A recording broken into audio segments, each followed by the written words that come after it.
Hello दोस्तों, स्वागत है आपका मेरे यूट्यूब चैनल परीक्षा प्लान में। तो कैसे हैं आप लोग? आई होप अच्छे होंगे। तो जैसा कि आप लोगों को पता है कि साइंस के प्रीवियस ईयर के क्वेश्चन मैं सॉल्व करवा रही हूँ। ये जो पेपर है ये दिसंबर 2019 वाला है। मैं उल्टे क्रम में सॉल्व करवा रही हूँ। मैंने सबसे पहले दिसंबर वाले पेपर करवाए हैं, फिर जो जुलाई में पेपर हुआ उसको सॉल्व करवाया, फिर जो जनवरी में पेपर हुआ था उसको सॉल्व करवाया, फिर 20 अगस्त 2023 वाला पेपर सॉल्व करवाया, फिर जनवरी 2021 वाला पेपर सॉल्व करवाया। ये जो पेपर लेकर आई हूँ ये मैं लेकर आई हूँ दिसंबर 2019 वाला। तो चलिए आज के वीडियो को शुरू करते हैं। वीडियो देखने के बाद यदि आपको अच्छा लगे, हेल्पफुल लगे तो वीडियो को लाइक और शेयर कीजिएगा, और यदि आप चैनल पर नए हैं तो चैनल को सब्सक्राइब कर लीजिए, और इसकी पहले वाली वीडियो यदि नहीं देखी है तो देख लीजिए। तो चलिए आज की वीडियो को शुरू करते हैं। लिखा है एक्स वह रसायन है जो हमारे आमाशय में उपस्थित है तथा भोजन के पाचन के लिए आवश्यक है। जब एक्स आधिक्य में यानी अधिकता में स्रावित होता है तो यह अपाचन जैसी समस्याएं उत्पन्न करता है। बाई वह रसायन है जिसका उपयोग ऐसी ही परिस्थिति में उपचार के लिए किया जाता है। एक्स और बाई क्या है? पहला है एक्स हाइड्रोक्लोरिक अम्ल है तथा बाई सोडियम कार्बोनेट है। दूसरा है एक्स मिल्क ऑफ मैग्नीशिया तथा बाई हाइड्रोक्लोरिक अम्ल है। तीसरा है एक्स हाइड्रोक्लोरिक अम्ल तथा बाई मिल्क ऑफ मैग्नीशिया है। और चौथा है एक्स मिल्क ऑफ मैग्नीशिया तथा बाई एस्कॉर्बिक अम्ल है।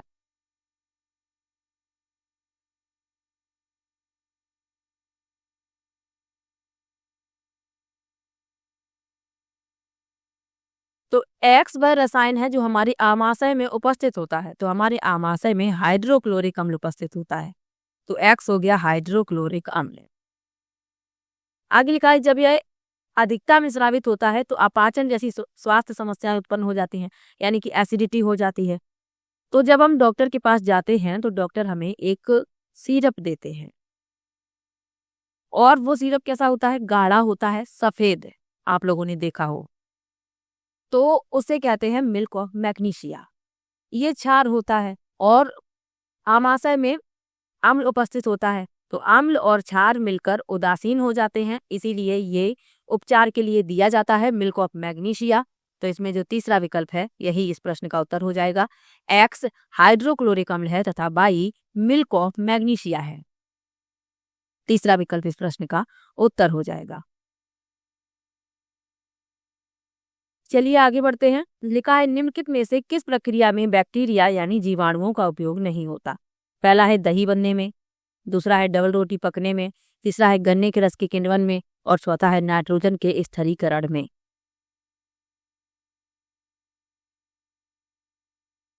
तो हमें वह बताना है जिसमें जीवाणुओं का प्रयोग नहीं होता है। तो डबल रोटी पकने में जीवाणुओं का प्रयोग नहीं होता, जबकि दही बनने में, गन्ने के रस के किण्वन में और नाइट्रोजन के स्थिरीकरण में, इन सब में जीवाणुओं का प्रयोग होता है, लेकिन डबल रोटी पकने में जीवाणुओं का प्रयोग नहीं होता। चलिए आगे बढ़ते हैं। निम्नलिखित में से कौन सा अन्य से भिन्न है?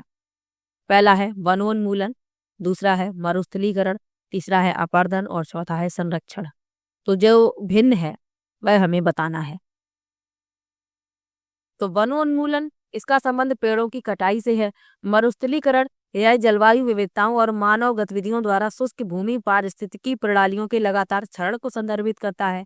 और अपर्दन यह वह प्रक्रिया है जिसमें मिट्टी के पदार्थों को प्राकृतिक बलों द्वारा दूर बहाया या ले जाया जाता है, यानी इन सब से नुकसान हो रहा है। लेकिन जो संरक्षण है इससे कोई नुकसान नहीं है, इससे लाभ होता है। तो यही भिन्न है, यही इस प्रश्न का उत्तर हो जाएगा, संरक्षण। चलिए आगे बढ़ते हैं। निम्नलिखित में से कौन सा कथन सही नहीं है, यानी कि जो गलत है वह हमें बताना है। पहला लिखा है पाचन एक रासायनिक प्रक्रिया है, रासायनिक परिवर्तन है। दूसरा है प्रकाश संश्लेषण एक रासायनिक परिवर्तन है। तीसरा है श्वसन एक रासायनिक परिवर्तन है, और चौथा है क्रिस्टलीकरण एक रासायनिक परिवर्तन है। तो भौतिक और रासायनिक परिवर्तन से आपको प्रश्न जरूर मिलेगा।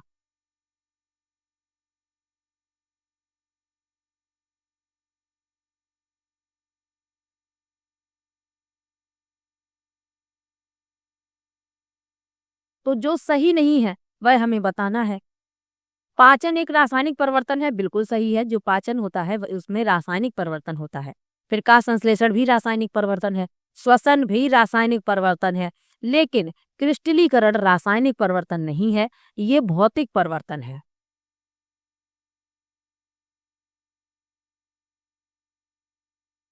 क्रिस्टलीकरण जो है, इसमें एक पदार्थ एक तरल से अलग होकर एक ठोस एक क्रिस्टलीय संरचना में बदल जाता है, यानी कि भौतिक परिवर्तन होता है ये।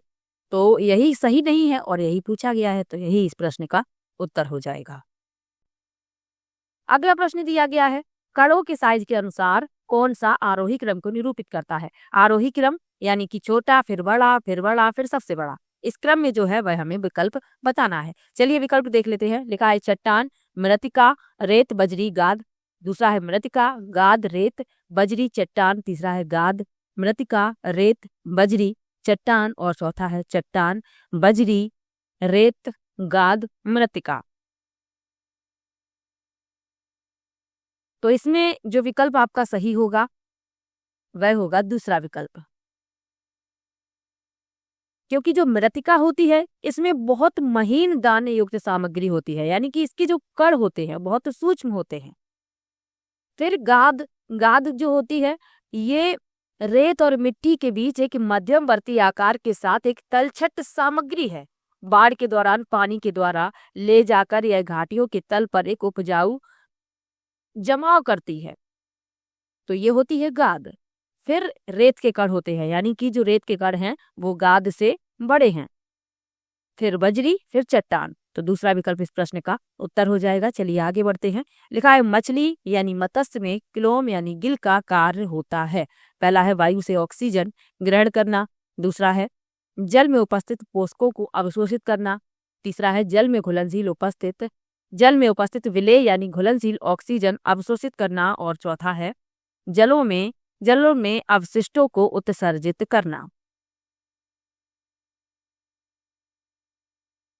तो जो मछलियां होती हैं इनमें जो गिल होते हैं इनके कार्य क्या हैं, गिल्स के, क्लोम के, कि ये जल में उपस्थित विलेय यानी कि जो घुलनशील ऑक्सीजन होती है उन्हें अवशोषित करने के लिए होते हैं।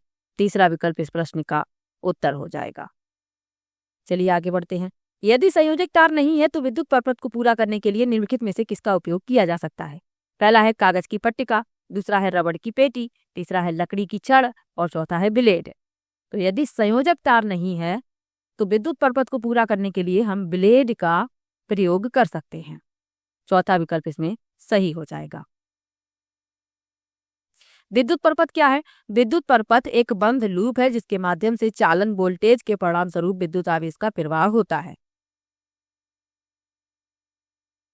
चलिए आगे बढ़ते हैं। लिखा है मंजुला समतल दर्पण में अपने प्रतिबिंब का परीक्षण कर रही है। उसकी दर्पण से दूरी 5 मीटर है। वह दर्पण की ओर 1 मीटर चलती है। अब उसकी और दर्पण में बने उसके प्रतिबिंब के बीच की दूरी है। सवाल ध्यान से समझिए। मान लीजिए ये है दर्पण। मंजुला जो है दर्पण से 5 मीटर दूरी पर है। मंजुला जो है 5 मीटर दूरी पर है, लेकिन वह क्या करती है, दर्पण की ओर 1 मीटर चलती है। तो अब मंजुला के और दर्पण के बीच की दूरी क्या हो गई, 4 मीटर, क्योंकि 1 मीटर वह दर्पण की ओर चली है, तो ये दूरी हो गई 4 मीटर। अब क्या कहा गया है, अब उसकी और दर्पण में बने उसके प्रतिबिंब के बीच की दूरी है। तो प्रतिबिंब यहाँ बनेगा 4 मीटर दूरी ये, और ये बनेगा प्रतिबिंब। तो ये रही मंजुला और ये उसके प्रतिबिंब के बीच की दूरी कितनी हो गई, 4 और 4 8 मीटर। तीसरा विकल्प इस प्रश्न का उत्तर हो जाएगा। इस तरीके का प्रश्न कई बार पूछा गया है। चलिए आगे बढ़। अगला प्रश्न दिया गया है, कोई लोलक 3 सेकंड में 30 दोलन करता है। नीचे दिए गए कथनों में से सही कथन चुनिए। पहला है इसका आवर्तकाल 10 सेकंड तथा आवृत्ति 3 हर्ट्ज है। दूसरा है इसका आवर्तकाल 0.1 सेकंड तथा आवृत्ति 10 हर्ट्ज है। तीसरा है इसका आवर्तकाल 10 सेकंड तथा आवृत्ति 0.3 हर्ट्ज है। और चौथा है इसका आवर्तकाल 0.3 सेकंड तथा आवृत्ति 0.3 हर्ट्ज है। तो आवृत्ति क्या होती है, आवृत्ति होती है प्रति सेकंड दोलनों की संख्या। इसे प्रति सेकंड या हर्ट्ज आवर्तन में मापा जाता है। अब इसमें क्या कहा गया है, 3 सेकंड में 3 दोलन पूरे करता है, तो 1 सेकंड में 10 दोलन पूरे करेगा।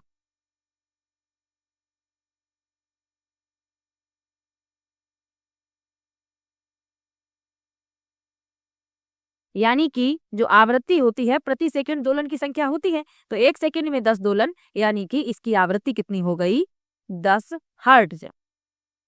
अब क्या पूछा गया है, सही शब्द कथन बताना है। अब जो आवर्तकाल होता है यानी कि टी, आवर्तकाल क्या होता है, 1/f, f यानी कि आवृत्ति,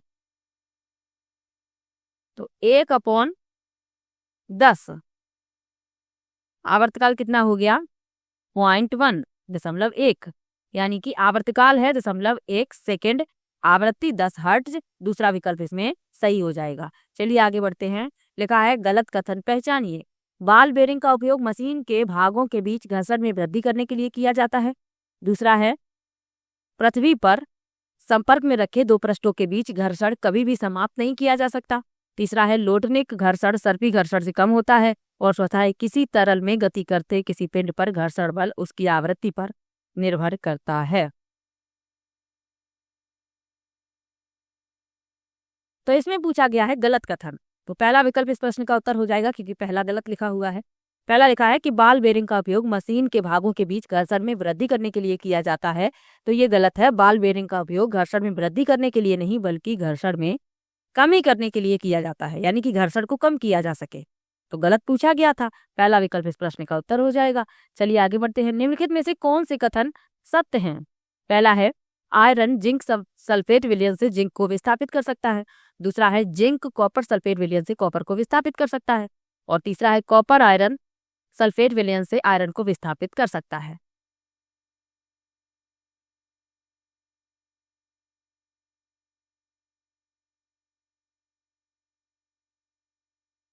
तो सत्य कथन बताने हैं। पहला लिखा है आयरन जिंक सल्फेट विलयन से जिंक को विस्थापित कर सकता है, ये गलत है क्योंकि आयरन जिंक से कम अभिक्रियाशील है, तो ये गलत हो गया। दूसरा है जिंक कॉपर सल्फेट विलयन से कॉपर को विस्थापित कर सकता है, ये सही है।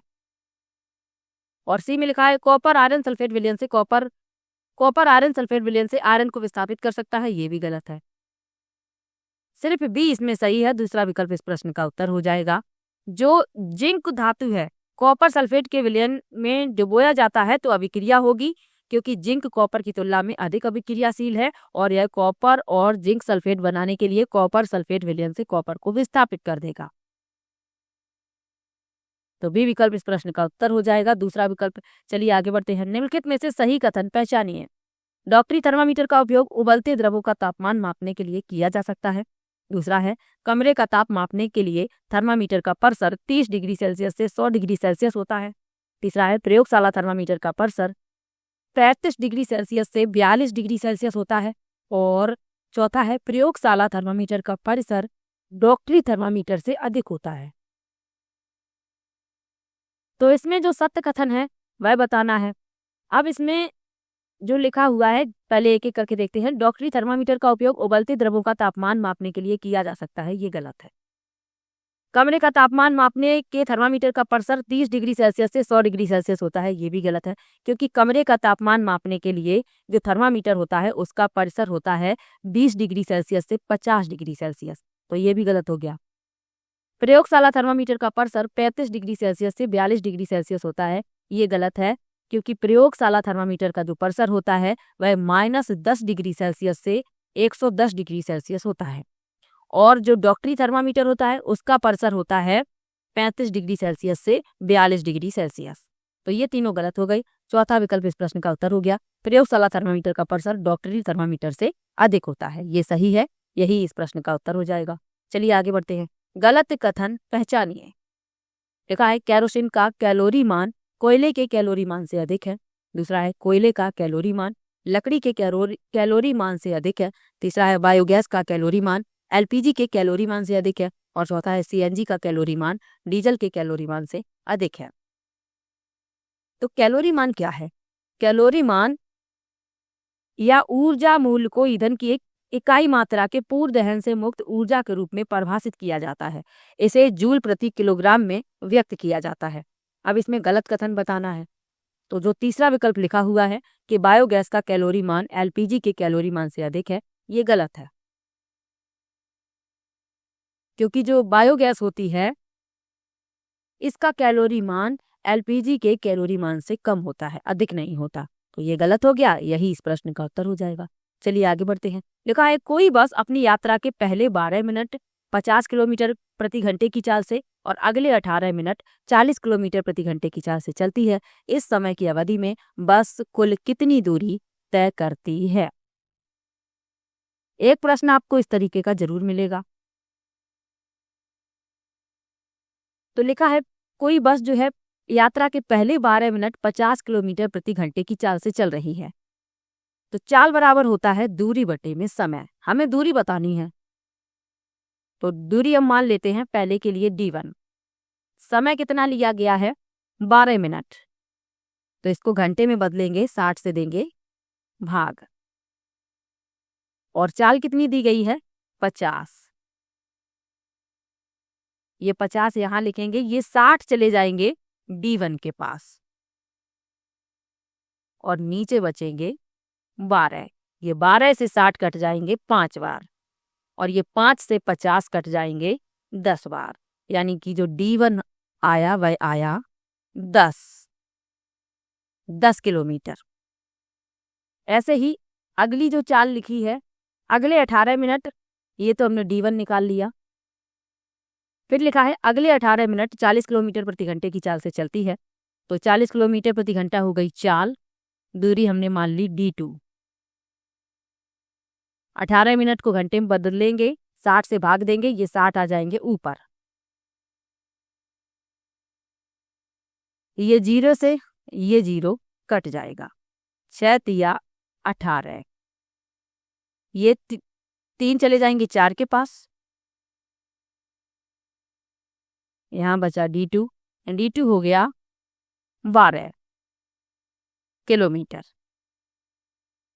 अब इस समय अवधि में कुल कितनी दूरी बस ने तय की है? 10 किलोमीटर ये और 12 किलोमीटर ये, 10 और 12 हो गई 22। यानी कि दूसरा विकल्प इस प्रश्न का उत्तर हो गया।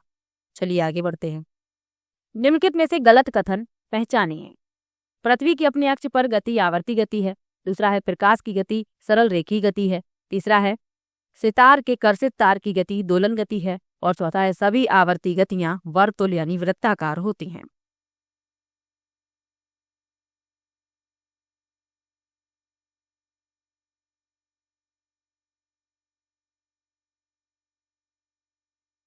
तो गलत कथन बताना है। पहला लिखा है पृथ्वी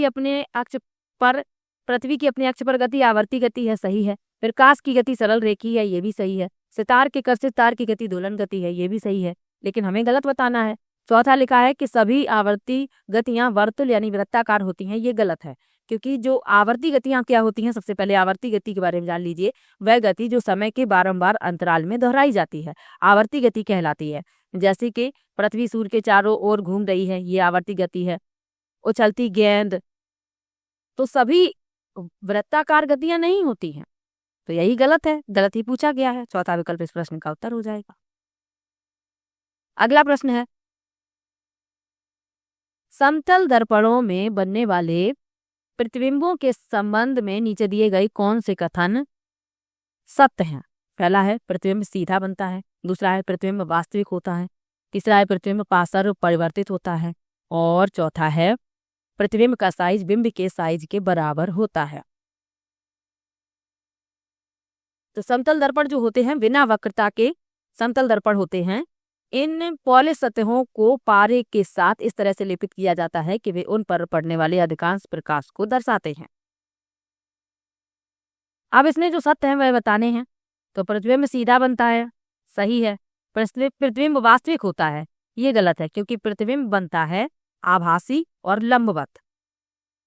प्रतिबिंब पासर परिवर्तित होते हैं, ये भी सही है। प्रतिबिंब का साइज बिंब के साइज के बराबर होता है। ACD सही है, दूसरा विकल्प इस प्रश्न का उत्तर हो जाएगा। चलिए आगे बढ़ते हैं। निम्नलिखित में से क्या विज्ञान की प्रकृति के संबंध में सही नहीं है? पहला है विज्ञान सीखने का अंतःविषयक क्षेत्र है। ये तो सही लिखा हुआ है। विज्ञान हमेशा अस्थायी होता है, ये भी सही है। विज्ञान संदेहवाद को बढ़ावा देता है, ये भी सही है। विज्ञान तथ्यों के समुच्चय के समतुल्य है, ये गलत है।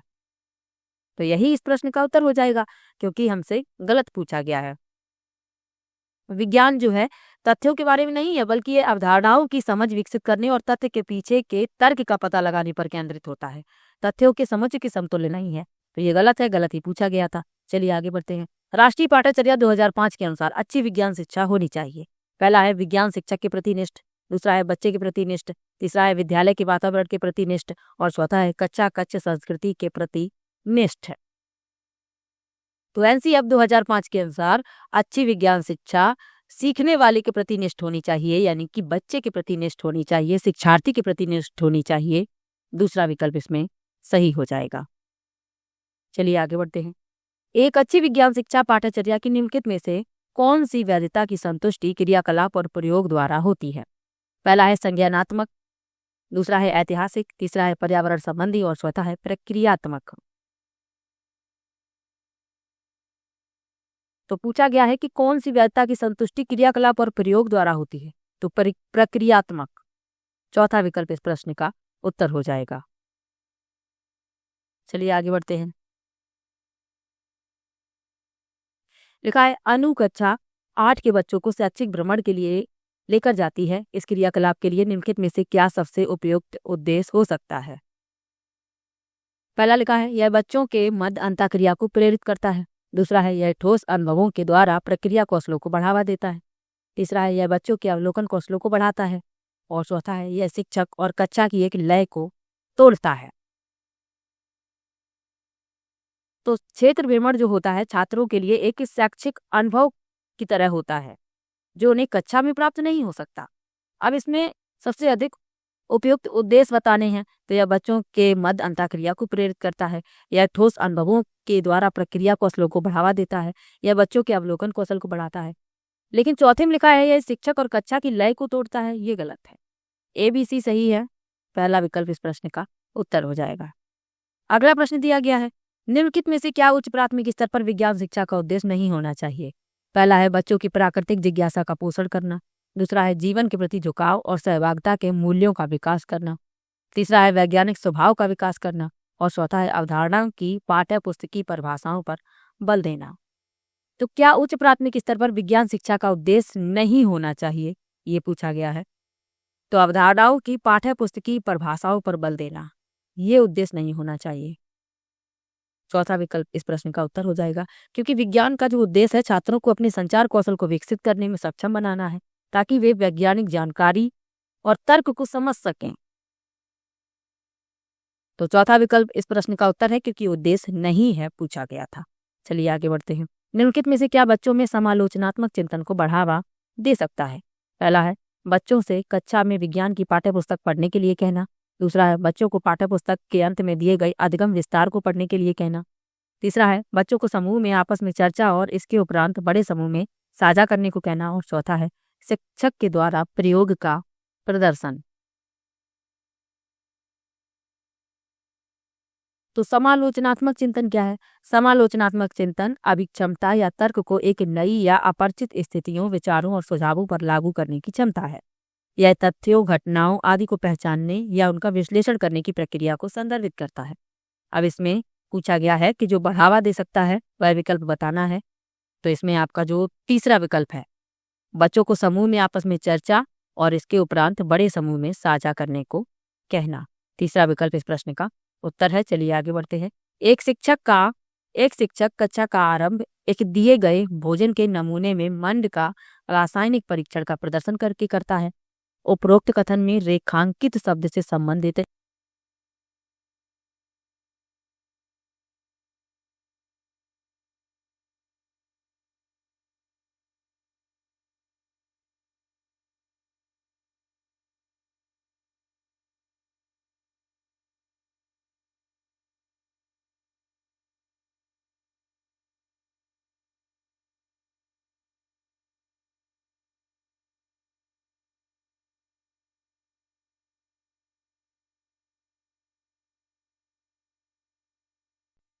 अगला प्रश्न दिया गया है एक शिक्षक कक्षा का आरंभ एक दिए गए भोजन के नमूने में मंड का रासायनिक परीक्षण का प्रदर्शन करके करता है। उपरोक्त कथन में रेखांकित शब्द से संबंधित संज्ञानात्मक प्रक्रिया है। पहला है सृजन करना, दूसरा है विश्लेषण करना, तीसरा अनुप्रयोग करना, चौथा बोध करना। तो एक शिक्षक कक्षा का आरंभ एक दिए गए भोजन के नमूने में मंड का रासायनिक परीक्षण का प्रदर्शन करके करता है। तो प्रदर्शन से संबंधित संज्ञानात्मक प्रक्रिया पूछी गई है, तो वह है अनुप्रयोग करना, अप्लाई करना, लागू करना। तीसरा विकल्प इसमें उत्तर हो जाएगा। चलिए आगे बढ़ते हैं। निम्नलिखित में से कौन सी गतिविधि बच्चों में सक्रिय अधिगम का प्रावधान नहीं करेगी? पहला है विज्ञान क्लब की स्थापना, दूसरा है क्षेत्र भ्रमण का आयोजन, तीसरा है विज्ञान का कोना बनाना और चौथा है कक्षा में व्याख्यान सुनाना। तो पूछा गया है सक्रिय अधिगम का प्रावधान नहीं करेगी, तो कक्षा में व्याख्यान सुनना। तो इसमें तो बच्चे सिर्फ सुनते रहेंगे, उनके अपने विचार तो इसमें शामिल नहीं हैं। कक्षा में व्याख्यान सुनाए जा रहे हैं, बच्चे सुन रहे हैं, तो बच्चों को सक्रिय रूप से भाग लेना चाहिए, क्योंकि इसने पूछा गया है सक्रिय अधिगम। तो सक्रिय अधिगम तो तभी होगा जब बच्चे सक्रिय रूप से भाग लेंगे, और इसमें यह पूछा गया है कि सक्रिय अधिगम का प्रावधान नहीं करेगा, तो कक्षा में व्याख्यान सुनना। चलिए आगे बढ़ते हैं। विज्ञान में निम्नलिखित में से किसके द्वारा सीखने की कमी में पता लगाया जाता है? पहला है अवधारणा मानचित्र, दूसरा है वर्णन अभिलेख, तीसरा है पोर्टफोलियो, चौथा है सत्र अंत उपलब्धि परीक्षण। अब इसे बताने हैं कौन से सही है। तो पूछा गया है किसके द्वारा सीखने में कमी का पता लगाया जा सकता है? तो अवधारणा मानचित्र के द्वारा, वर्णन अभिलेख के द्वारा, पोर्टफोलियो के द्वारा। सत्र अंत उपलब्धि परीक्षण, इसके द्वारा सीखने में कमी का पता नहीं लगाया जा सकता। ABC सही है, तीसरा विकल्प इस प्रश्न का उत्तर हो जाएगा।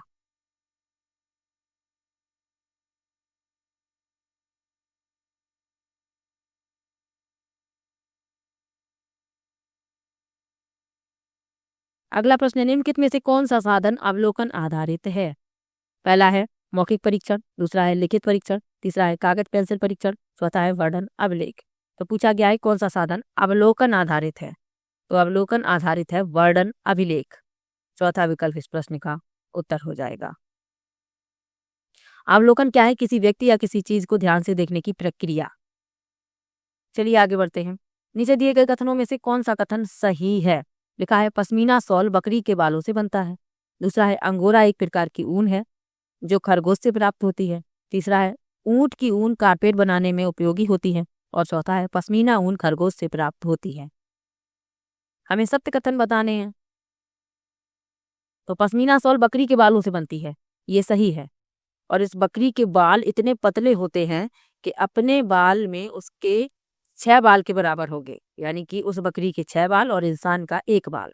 इतने पतले होते हैं उस बकरी के बाल, और उसी के बालों से ऊन बनाया जाता है और उसी से पश्मीना शॉल बनती है।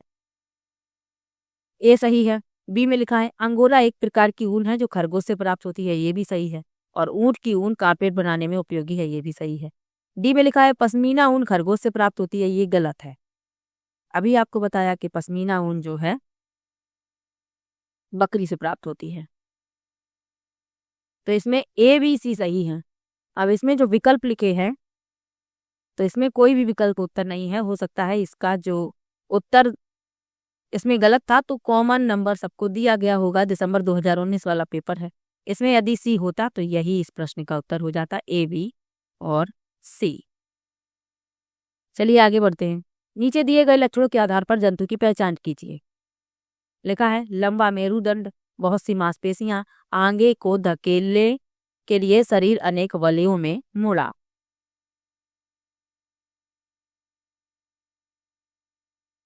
तो लंबा मेरुदंड, बहुत सी मांसपेशियां और आगे को धकेलने के लिए शरीर अनेक वलयों में जुड़ा होता है सर्प का।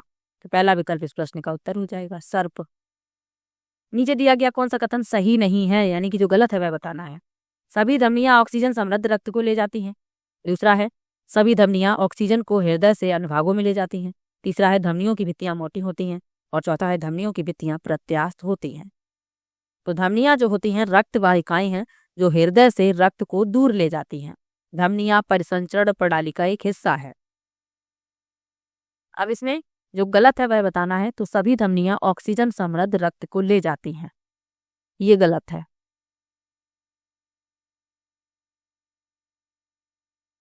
क्यों गलत है? क्योंकि अधिकांश धमनियां ऑक्सीजन युक्त रक्त से समृद्ध होती हैं, लेकिन जो पल्मोनरी धमनी होती है ये एकमात्र ऐसी धमनी है जो ऑक्सीजन रहित रक्त से समृद्ध होती है।